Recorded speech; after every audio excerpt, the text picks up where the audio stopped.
لهانتين بغيات توسكا هذا نقدر ونساي كل دولة برنامج كاروان ورئيس كوريا دونا قاها عقاشة قبل عين وحنا ما صرت روا حفيزك ميلا أبوه وكل يتي في قول عين أفهينك عقاشة قبل عين عادل محمد عبدي جامع أو كم بلا أفهينك قاها عقاشة قبل عين يا ما تبغى هو تي في حرمته وكل ميلا أبوه حرمته قبل عين waxaan wax ku weydiin doonaa warantiba shirkii ka dhacay magaalada London ee golkaas oo lagu soo agtay arrimaha jadanaha maamulka STC iyo waliba midnimada gobolada Dhumaante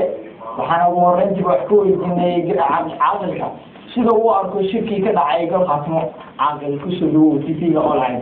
raadiga ku soo wada studios magaalada Bohol ee xarunta gobolka Hayn وورنتي عاد waxaan ku weydiinayaa shir baa ka dhacay goobta tumo loo magacbixiyay magaalada London ee caasimada dalka Ingiriiska maxaa uu aragtaa shirka ka dhacay magaalada London ee caasimada dalka Ingiriiska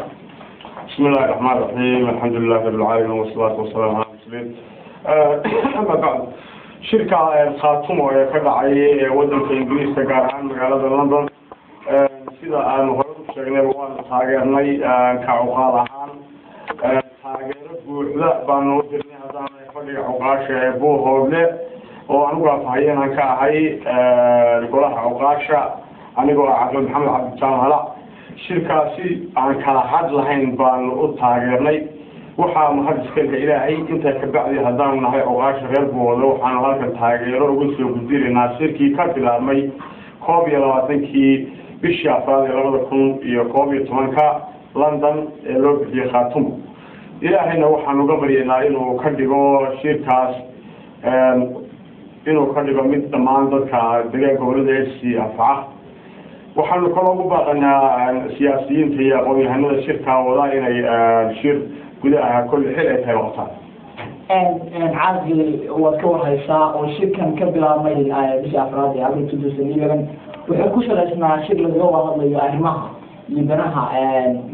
beesha Dhumaante gaar ahaan gobolada SSC shirkan oo ahaa shir meelo badan taabanaya kana soo qaybgaleen aqoon-yahanada iyo waxgarad ku dhashay deegaanka Bohol ee deegaanada SSC caaqil maadaama shirkan uu ahaa shir laga hadlayay danaha SSC waxaa jira qodobo dhowr oo ka soo baxay shirka maxaa u aragtaan caaqil ahaan iyo caaqilada gobolka gacan ka soo jeeda qodobo dhowr ka soo baxay shirkaas qodobada ka soo baxay oo idinka horteeda yaala qodobadii baan u akhrisanay ma soo gaareen warbaahintii soo gaarsiisay dhammaan shirka qodobadii ka soo baxay waxay ahaayeen kuwa dhaxalgala waxay ahaayeen kuwa dadka anfacaya waxay ahaayeen kuwa hadii midkeeda leeyahay xilligan xasaasiga ee goboleedkiisa ku jiraan u noqonaya maxaa la yiraahdaa horumar iyo tadawur marka shirka qodobadii ka soo baxay dhamaantood aad baan u taageeray caaqil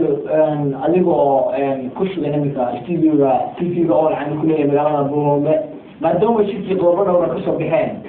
run ahaantiina laga wada arkay warbaahinta caalamka ay leedahay waxaan jecelahay maadaama aad tihiin caaqilada gobolka Hayn adigoo ah afhayeenka caaqilada gobolka Hayn inaad noo dulmarto qodobadii dhowrka shirka ka soo baxay iyo weliba qodobadii aad ku taageertay labadaba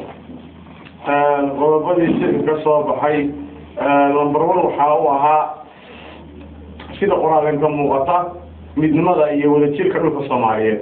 number 2 dimuqraadiyad isku xukun ah in lagu fuliyo xuquuqda iska caabinta gardarada ah number 3 wada hadal siyaasadeed oo ku saleysan nabad iyo xal u helidda khilaafaadka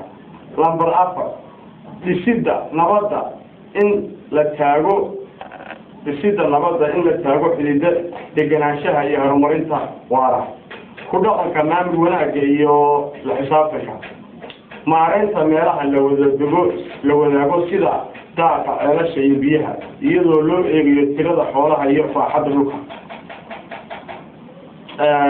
go'aamada kala soo jeedinta ee shirku waa sida hoos ku qoran in shir beeshu leedahay lagu qabto dalka gudihiisa loona